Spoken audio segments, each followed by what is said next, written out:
Okay, well, then I think we're ready to start. So I'll wish everyone a good morning. Thanks for joining us today. So for those who don't know me already, my name's Donna and I work here at EdLab, which is the Maastricht University Centre for Teaching and Learning. And today I'm really pleased to welcome you all to this webinar, which will be presented by our guest speaker from the UK, Professor Gilly Salmon. Gilly is the CEO and Principal Consultant at Education Alchemists. But she's internationally renowned for her work in education innovation, learning futures, and digital transformation. And that's why we're really happy to be joined by her today, because I think we all realize the last few years have brought many changes. I guess, you know, some of us would call them disruptions. We've been thrown into online and remote education during COVID. And I guess we're still thinking about how we want to adapt or integrate things like generative AI into our teaching. And of course, besides all of that, I think like the world around us and technology generally is always continuing to evolve. And this has a big impact on the types of skills and knowledge that our students need to be able to succeed in future society and also the workplace. So higher education, and this is what I've been talking to Gilly about in the last few weeks, higher education needs not to just respond to those changes and the changes in needs from our students, but we should actually be paving the way, right, for creating better and more relevant learning opportunities. So there are a few of the topics that I hope we're going to be reflecting on together this morning. With that being said, I would like to hand over to Gilly. Okay, thank you very much for the introduction, Donna. My mum would have believed all of that stuff about world renowned and all that, but it is a great pleasure to be with you this morning. And as you see, I'm really passionate about all of us being creators of the future rather than standing by and letting it happen. And I'm absolutely certain that's what you want to do. But I know it's really tough at the moment with all the changes and the demands we have in our everyday work. So I'm going to have a go at sharing my screen. I promise I haven't got too many slides. Well, that's not true. Can you let me know if you can see my coming in slide okay, please? Yeah? Looks great for me. Okay. So as Donna said, I mean, I think the pace and the scale of change engulfing education generally, but our sector of it, higher education, is quite unprecedented, really.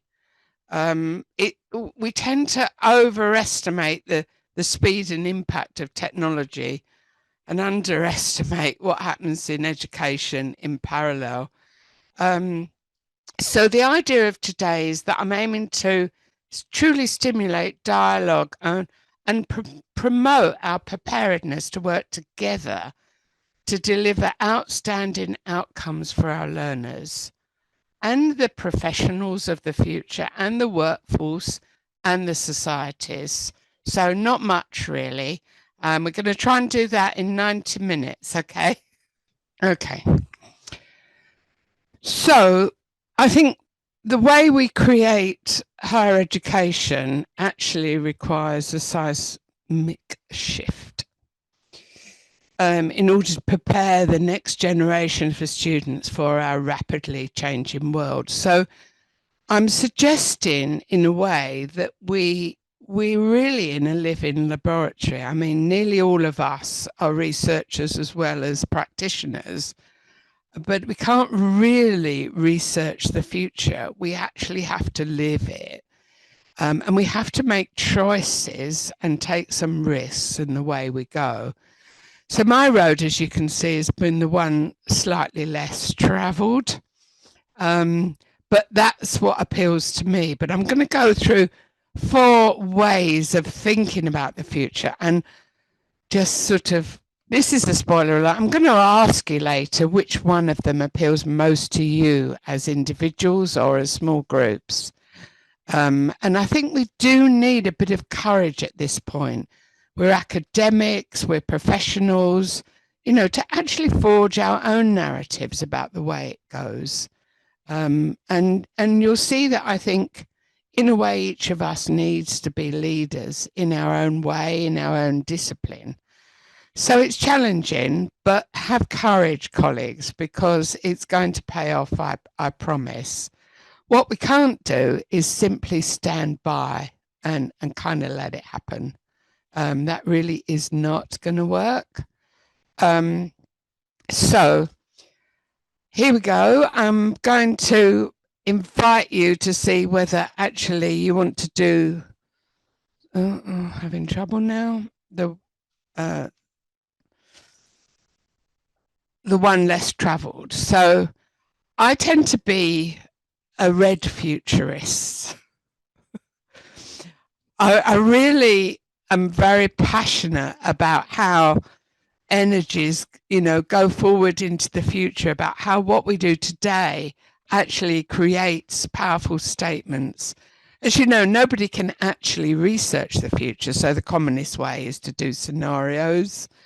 And you can do that for your own discipline or your own profession. But I think red gives a bit of urgency and excitement. And if you want to feed a bit of dynamism and warmth into your education, I think that's where you look at the red drivers. And there are new stakeholders involved, people that are outside our professions. We need truly deep collaboration of the kind that we could start with this webinar today. And we also need really challenging goals and visions of the future. Just to say that, every vision counts. And you get absolutely no transformation without the vision.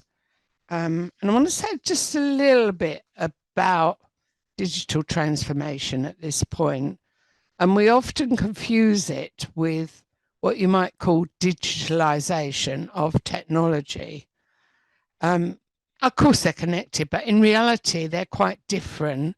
I mean, digitalization refers to the use of digital technologies to manage processes, and that could include education processes, and exploit the advantages of technology. To make things more efficient, to make them more accessible. We hope with education to make them fairer, more diverse, more sustainable. On the other hand, if you add the transformation word to it, it's actually about radically changing our institutions, our society, our economy, and really exploiting digitalization as an enabling phenomenon. I hope that makes sense to you. And it really means that we need to diffuse things that have been developed out with our education institutions, like AI would be the obvious example. So I think when you're discussing this, it's not about, well, technology is this and we're this. It's about how we can exploit and benefit the future in that way. So I think that's a slightly different way of looking at it. So this is about foresight. This is from all the futurist literature, which you may not have looked at. And it's quite uncommon in a way, I find, that educations, unless they've got the label working in the Futures Institute, to have any idea of what's going on there. And a lot of it is actually quite helpful. So I've put references all the way through this and some more at the end, so that you can pick one or two perhaps and explore them together. So foresight is actually about considering the past, the present, as well as the future. And then you need to explore the mapping of the alternatives that you've got and then start to create them, which is quite different from standing by and saying, oh, we're going to see what happens with AI and so on. And so it's this idea of a few waves that you might get involved. So I'll leave you with that thought.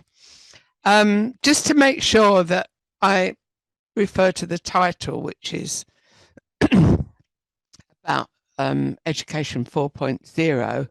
I'm sure all of you know this, that originally it was about the industrial revolutions that have gone all the way through, really from the 17th century onwards. And really they've been changing, if you like, the society, the economies, and consequently the education along the way as well.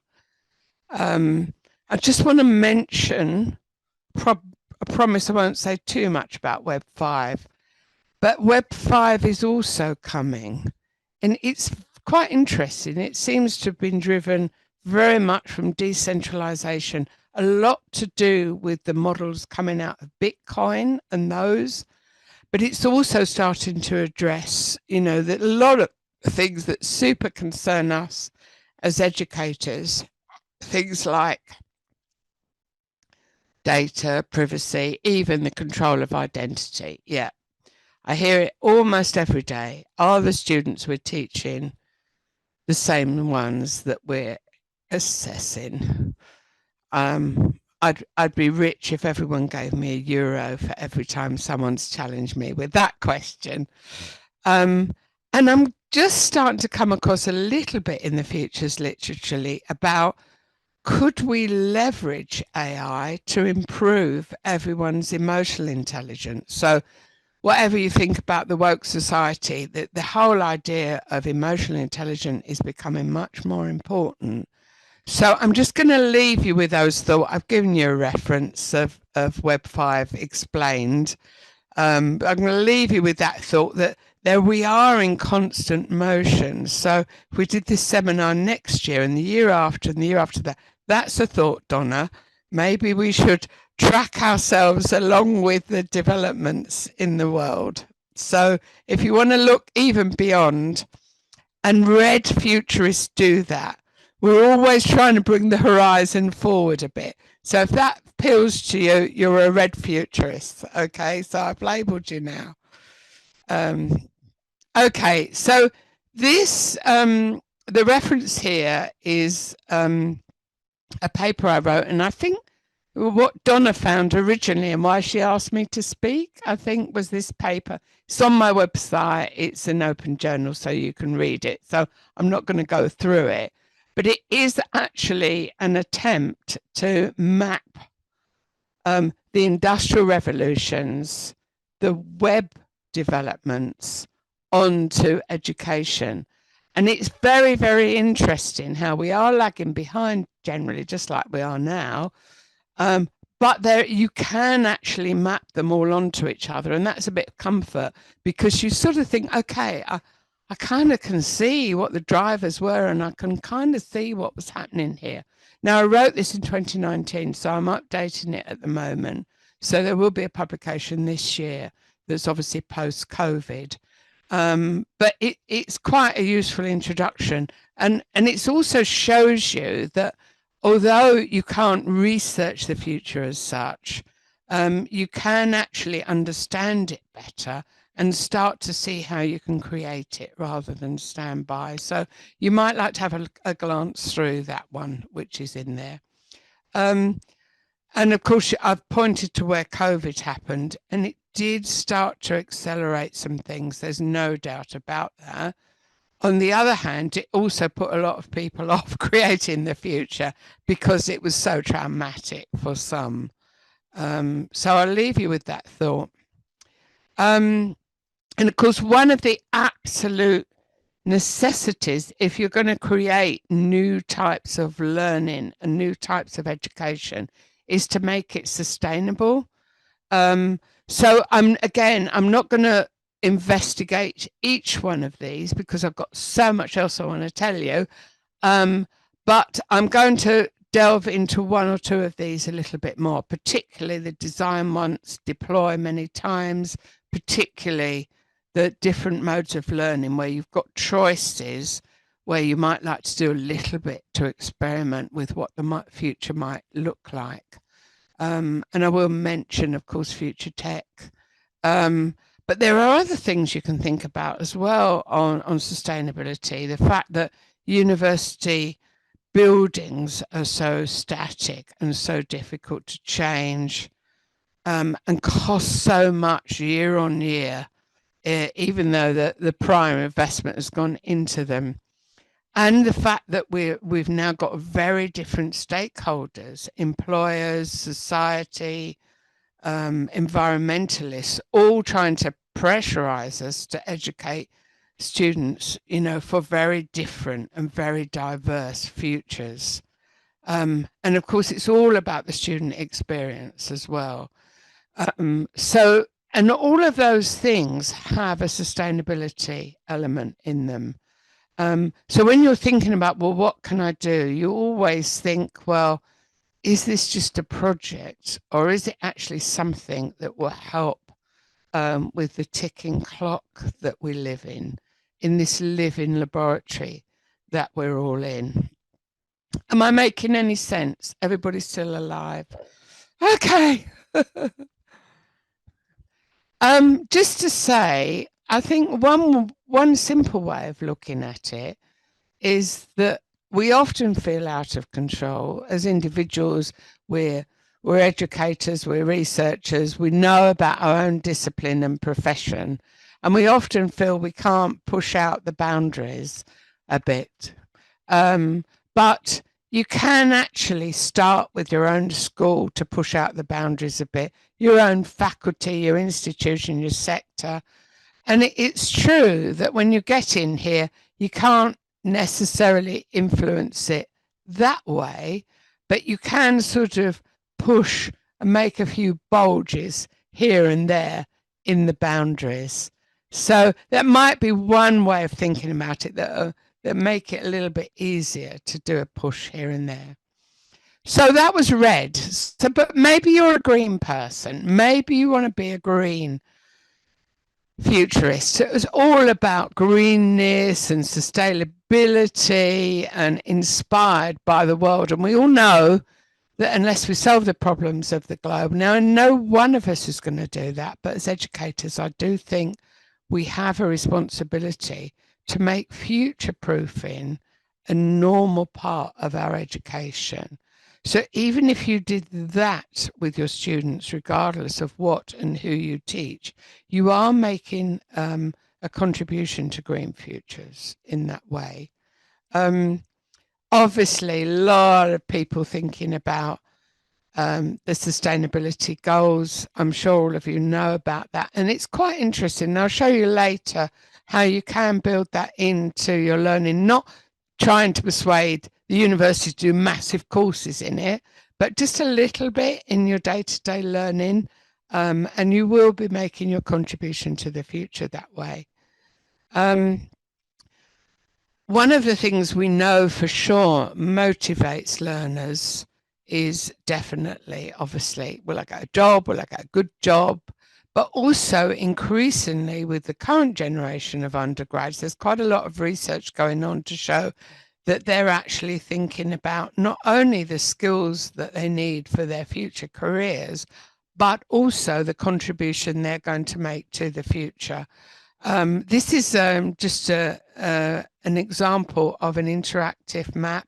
I promise you, colleagues, Donna's got all these so that you can easily follow them up.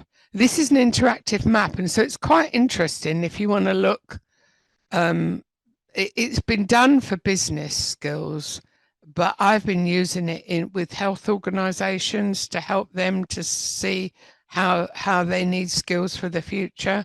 We've also been doing it in the military as well. So, and it's interactive. So definitely have a look at that if you're interested in that area. It's comes out of Germany, and it is really good. It's a good interactive map, and there's a free book you can download on that site as well. And I mean, this is my own sort of adaptation of all the reports, a lot of them from Europe, but also from around the world that are coming out. And there's great lists of all the skills they need, but these are mine. You probably need to develop your own from those about what's most important. This whole thing about adaptability, we're living in a laboratory rather than certainty. The absolute importance then of strong creativity, regardless of whether you're a scientist, a health professional, a lawyer, whatever you're teaching, Scientists have always been creative, but we tend to think that science is responsible for helping us move, but actually there's creativity that we can do in everything.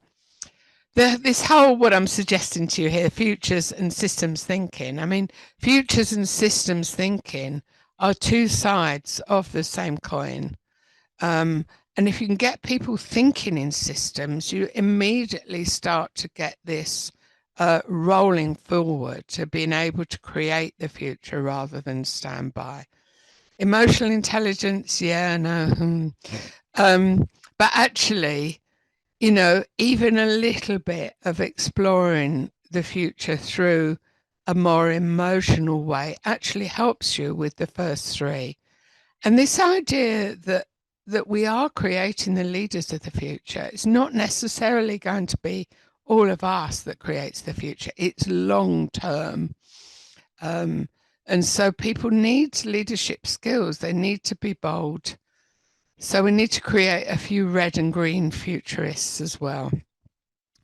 Everyone's still alive? Yeah. Is it too scary? No. Is it all right? Okay. Okay. If it was a bit scary and you think this is not for me, take a deep breath and be a blue futurist, maybe. This is where you can be confident about your own ability and the practicality of teaching and learning. And the context, your own discipline, your own country, your own faculty, your own university. But it does mean one thing. If you want to be a blue futurist, you need to design that into your future rather than simply assume that you know what that future is going to be. Essentially, there is no transformation, digital or otherwise, unless you drive it from a vision and then you design it. Now, I'm going to go on and show you some practical tools for doing that, I promise. But these are blue futurists that are sort of deploying new learning to push this whole agenda forward. And you can be confident, actually, that you know how to do that, rather than it feeling you don't, because you do. You do. Every one of you do. But you'll need some evidence to do that, so that the key balance that you're looking for is this kind of weighing up evidence about the future and your context and your understanding. And I'm going to say more about that. And then what you need to do is to design your learning and then prepare to deliver it in a sustainable manner many times. So if you just remember this balance, then each one of you can definitely do that. You could come out of today saying, yeah, I can definitely do that.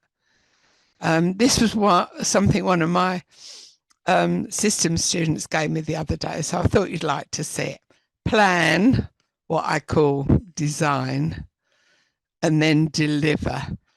And I rather liked that. I think it's a lovely way of thinking about it as a sort of prism. And that we're in this left-hand side here, and that we're creating the future through this route. Those of you, I don't know what disciplines you all work in, because I've not had a chance to do that, but both creative arts, engineering, performance, design, everything really has a design element. So we need to bring it into our education and learning processes. And this is what's called the design diamond, which might be super familiar to the engineers and scientists among us, but it's the fact you diverge. So allow those boundaries to shift, but then at some point you need to make a choice. You choose which of the colors you're going with, maybe, or the choices you're going to make. And then when you've made a choice of the vision, the outcomes you want, then diverge again to do the design process and converge. And that bit at the end will be going out to all your students. I hope that makes a bit of sense.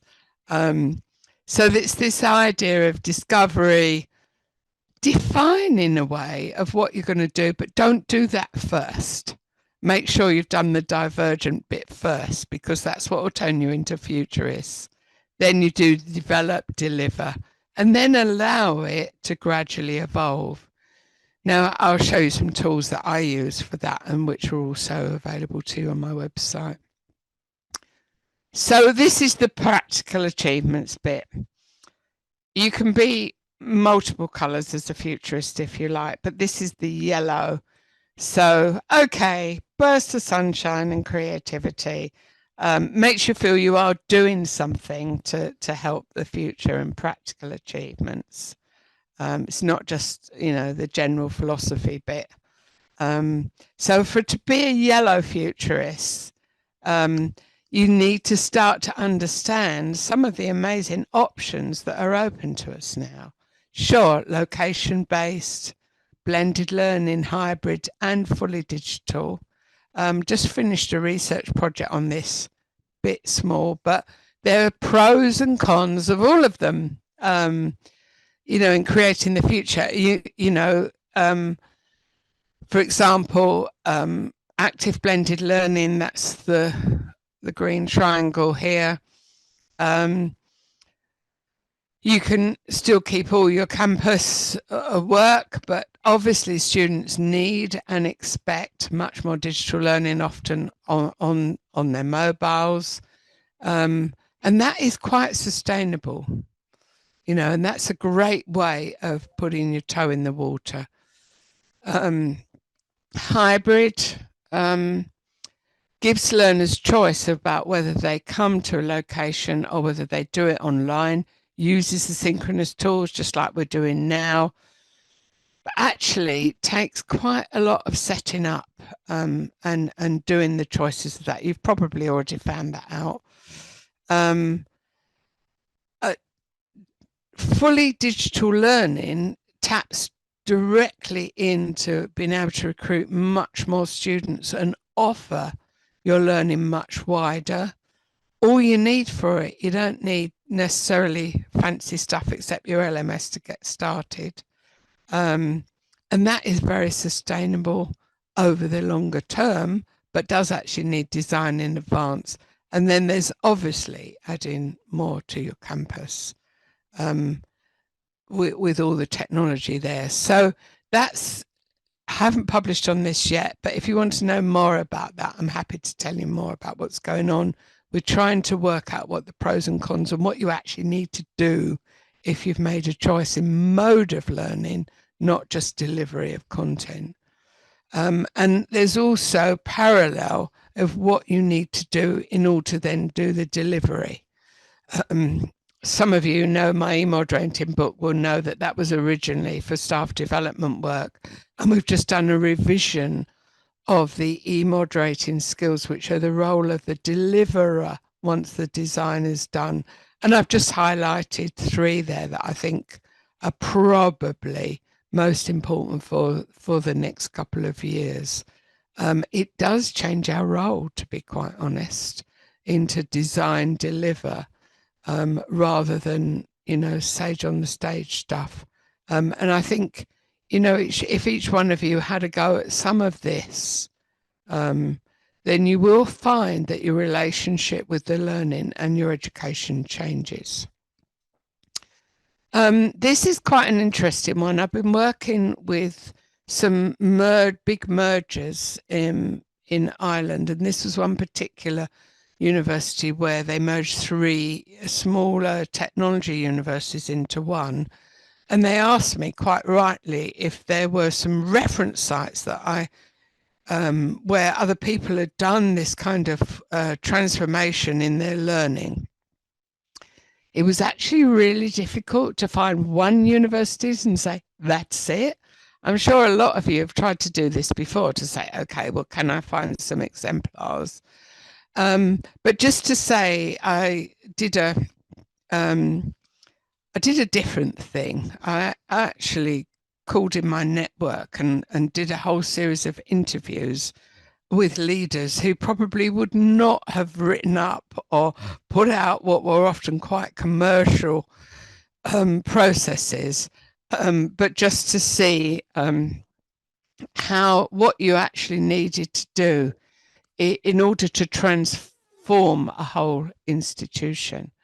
And the design came up again, the motivation, vision came up again, the driving from what evidence you did have and extrapolating from it, collaboration between faculty and students, but most of all, you don't need to let go of the values of your discipline, your own personal values, or the values of your institution, but you do need to change your modes of delivery. So I think that was a key message that came out that I thought you might be interested in. Okay, I'm actually going to move on to the practical stuff. I'm going to stop for a moment so you can take a deep breath. Anybody just want to ask a question on what's gone before I move on to this bit?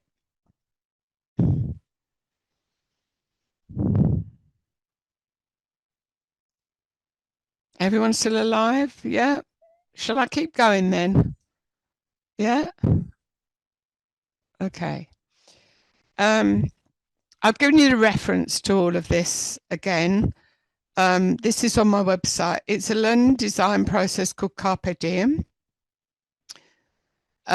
which was invented 23 years ago on a dark and stormy night in Glasgow.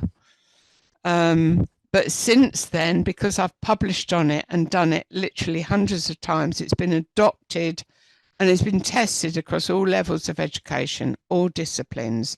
So it's been a very, very well rehearsed action research process that has managed to accommodate through its design the whole shifting of the world on its axis of our world. So I'm just going to point out a few things to you that might be of interest. Essentially, this is driving from data about your students, data about the future, working out where you need to go for all of this. So don't forget to start with the end in mind. Start with the future, see what data you've got, even if it's student profiles or something like that to help you. This is level 1 of this Carpe Diem process, where we actually look at the design brief. So we don't start by saying, this is what we've got to teach. We actually do that divergence and take a bit of time. I use quite a lot of imagery, as you can see, because I actually think art transforms rationale. And so we need both our rational selves and our creative selves to do this. Here's one that I did fairly recently. And it was actually, there was a brief that graduates in a intercultural communication course will visibly apply. So there was kind of this vision that it was applied and it was obvious in the principles in their professional settings. And as you can see, there was a beautiful picture to go with it. So that's really a sort of getting yourself a blueprint, if you like, getting yourself a vision of the future before you start. So next time you design anything, try and take that little step backwards first, because it will make all the difference to turn you into one of those futurists I've been talking about. The next bit is storyboarding. I'm going to spend a little bit longer on this because I do actually think it's critically important. Whenever we teach in higher education, there are really only 6 elements, and mostly we don't deconstruct it, we just do it. We've learned our own way, we've had professional development added to that. Many of us have done qualifications in teaching and so on, and we've had all sorts of training and development, and we very rarely deconstructed it into, okay, what are we actually doing? So I think this is what we're doing. We're pacing the learning. We're making sure that learners acquire knowledge and skills and so on in the area that we're teaching. We give feedback. we're responsible for assessing whether they've acquired what we want them to acquire, what our plans were. And then there's 3 kinds of activity. One of them is synchronous. Another one is asynchronous, goes over a bit of time. And then we do expect quite a lot of the students to do independent study and independent work. Now that all goes to make it up, you know, to something that you do probably more or less intuitively. But when you start to change what you do, and when you try and design what you do actually need to start thinking about deconstructing it and then putting it together in a different sort of way. I use this 5-stage model. Again, I've written books about this and there's loads about it on my YouTube channel and so on. But you do need to understand that students need to be scaffolded, especially if some of their work is remote. So when you're actually doing a storyboard to create the design, it's useful if you've got some notion that there is a scaffold going on of how students work together quite separately of what you're trying to teach. This has been super tried and tested. And so at least you know that if you use this process that you're going to get closer to what you want. So your reference is up there for that one. These days, we do need to use guidelines of making sure that everything is accessible. You kind of do that intuitively in class anyway. You look around to see who's not contributing, you deal with any problems. The more you move online, the more you need to design this in. So there's quite a lot out there. This is the one I use, the UDL guidelines. So you may actually have one for the university, but it's just to remind you, this is not a technical thing. This is about engagement for purposeful, motivated learners. It's about creating those future skills, being resourceful, and it's about strategic goal-directed learners. So it is really quite a big philosophy that you're trying to build into your design. But I've given you a reference there to the one I like. I'm sure that you'll have others. So this is what a storyboard looks like. We do this both very actively and collaboratively together. There's a process on the website that you can go through, or I've got, it's another whole talk really, if you want to know more about it. But as you can see, all those 6 elements are in there. We've got the pacing, the number of weeks we've got. We treat student study hours, not your hours, but student study hours allowed as the currency in our bank account that we can allocate around these. We put topics up the top here. So just we've got a broad idea of what's going into each week for the pacing. We have asynchronous and synchronous work, synchronous activity, which might be on location or might be online. We don't forget that to be successful, they need space and time and motivation to work on their own, and obviously the critical feedback and assessment. So ultimately, if you have a go at designing, this is a simple template to start designing your course to look a bit differently. Here's one I did earlier, and this was developing a short course for all students in a university to understand the strategic development goals and apply them to their own disciplines. So as you can see, it's the same framework, and we put, I think these were lawyers, I think 5 goals along the top. And they actually turned into something that we could actually design for. You get the basic idea of, you know, getting the vision of what you're aiming for. And then you put your activities in, then you put your synchronous activities in, allowing time from your bank account of the currency of student hours to go through. So to get the sort of very basic idea of storyboarding, if you haven't done it before, do it with others. It's a lot quicker and it's a lot more successful. And then you will, from that, have something you can build. Here's another one. This is using Miro. Do you know the design tool Miro, which is also very nice? And we've got templates in there where people can do it remotely if they work together. This was actually for PhD students, you know, their introduction to research. So, but you can do it across any discipline. It's been used across literally hundreds of different contexts. Does that make any sense to everyone? Okay, so that's your storyboarding. So you see, you get your blueprint, you get your storyboard. Now you build a prototype. Any designer always does a prototype. You don't let it go out there in the world. That's why we wait for our new iPhones. It's very annoying. And I use eTivities. Again, they're all on my website of how to do this. I've written books about it and so on. I got fed up with writing books about it. So most of it now is on my YouTube channel.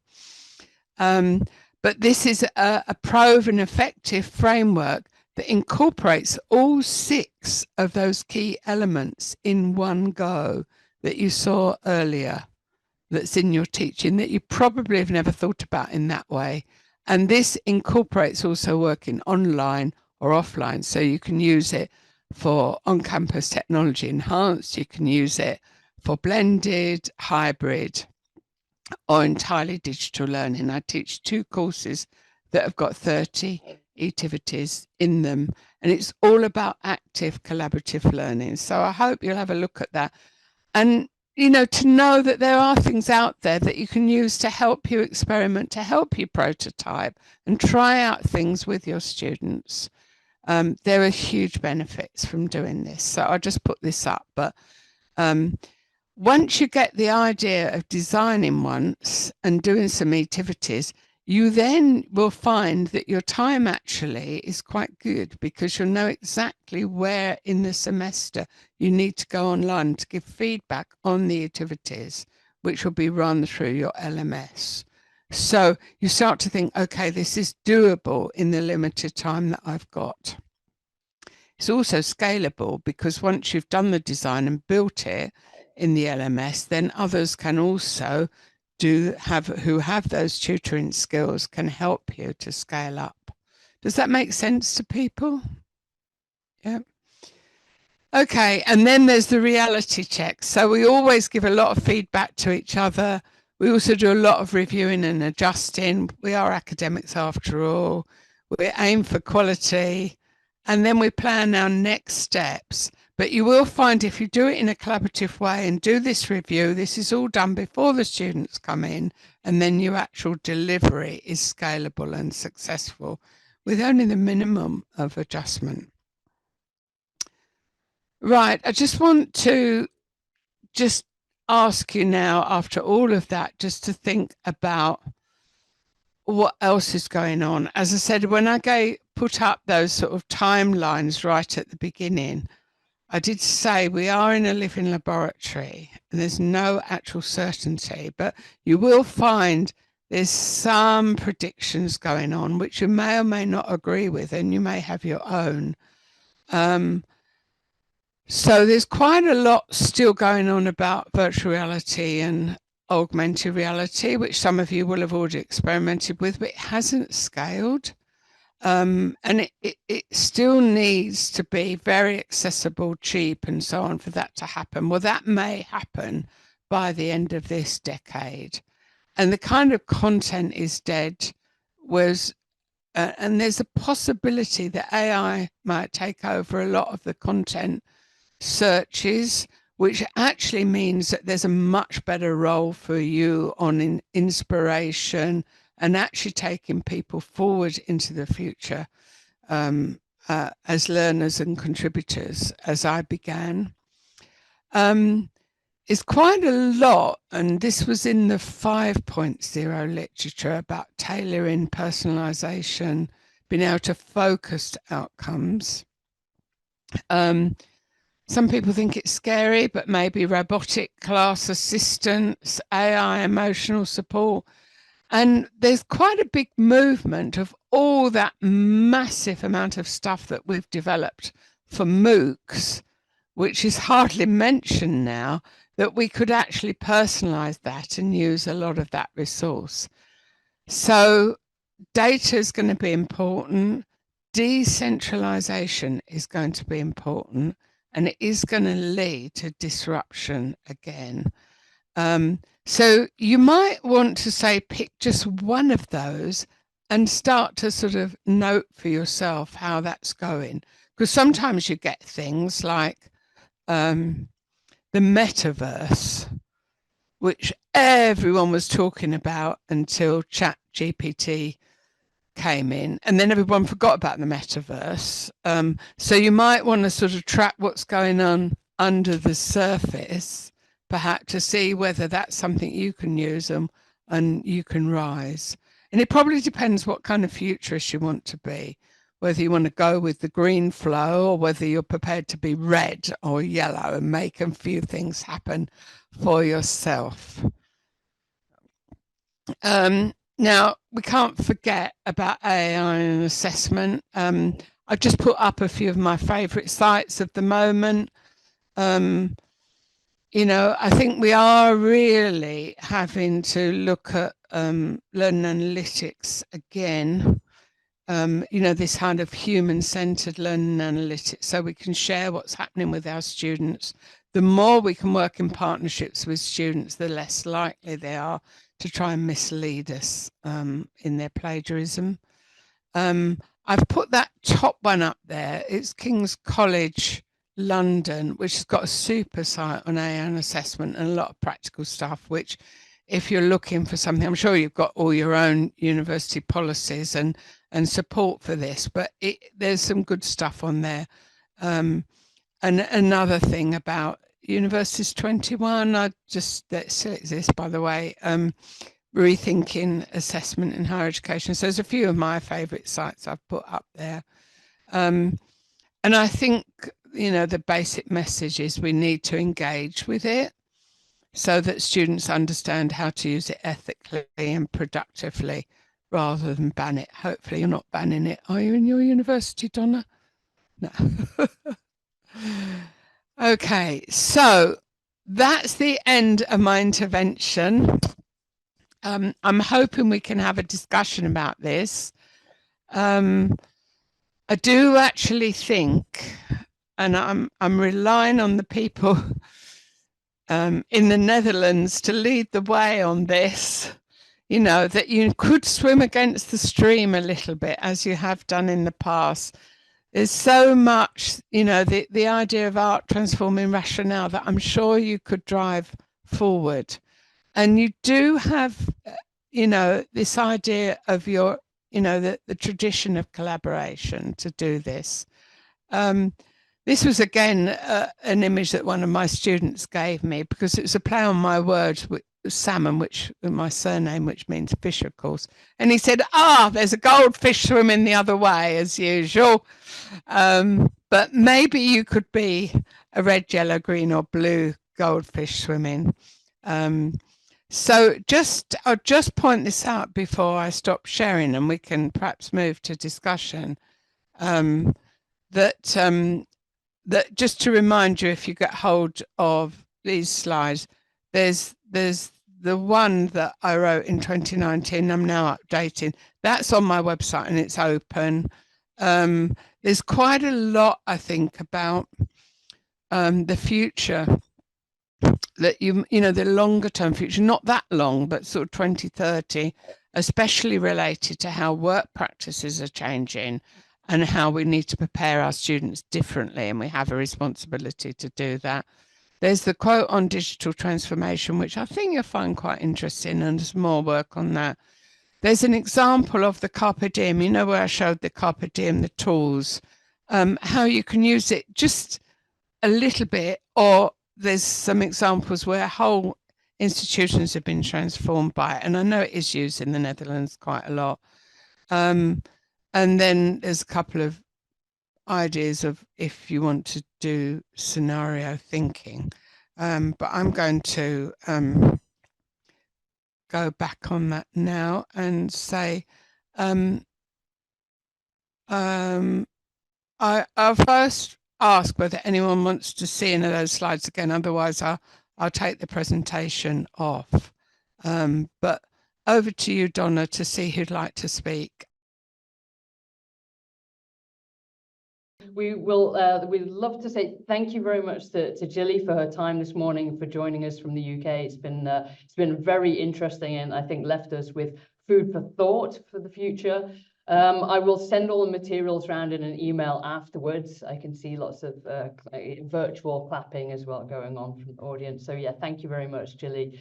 Also, myself and my colleagues, Evelina and Dominique, we're always here ready to hear about what you would like to see more of as part of our professional development activities for teaching staff. So please do get in touch with us if you have ideas or suggestions for the future, and come and visit us at EdLab as well.